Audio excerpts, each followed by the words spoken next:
ururka dhaqaatiirta Soomaaliyeed waxaan leeyahay tacsi kaliya nooguma filno mana idinka sugayni tacsi. Bismillahir Rahmanir Rahiim. Assalaamu calaykum waraxmatullaahi tacaala wabarakaatuhu. Marka hore Ilaahay subxaanahu wa tacaala ha u naxariisto walaalkeen Dr. Zakariya Cabdi Jaamac. waxay ahayd geeri aad u xanuun badan. Ilaahay ha u naxariisto, kitaabkiisa midigta Ilaahay ka siiyo, qabrigiisa Ilaahay ha u nuuriyo. wuxuu ka baxay guud ahaan ummadda Soomaaliyeed, gaar ahaan bahda caafimaadka. Ilaahay ha naga siiyo samir iyo iimaan. tani waxay ka mid tahay musiibooyinkana haysato oo maxaa loo leeyahay dalku muxuu nabad u noqon laayahay.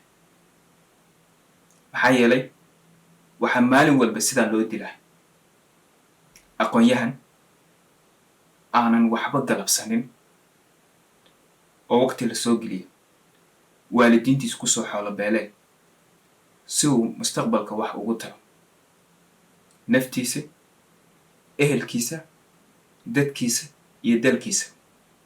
mar alaala marka uu ka soo gudbo marxaladahaasi adag uu soo gaaro xilliga lagu dheefsan lahaa ayaa si wuxushnimo ah oo foolxun loo dilaya asigoo aanan waxba galabsanin. taas ma ahan wax aan aqbali karno.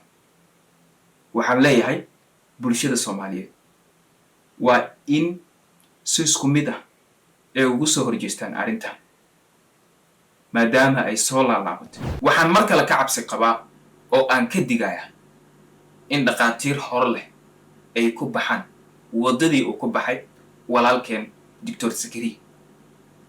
away awooddii bahda caafimaadka, away ururka dhaqaatiirta Soomaaliyeed. waxaan leeyahay tacsi kaliya nooguma filno mana idinka sugayni tacsi. waxay ahayd inaad si adag u cambaaraysaan falkan foosha xun. waxay ahayd inaad reaction degdeg ah aad ka bixisaan oo hay'adaha amniga iyo guud ahaan bulshada Soomaaliyeed aad u sheegtaan in la aqbali karin in lagu xadgudbo bahda caafimaadka.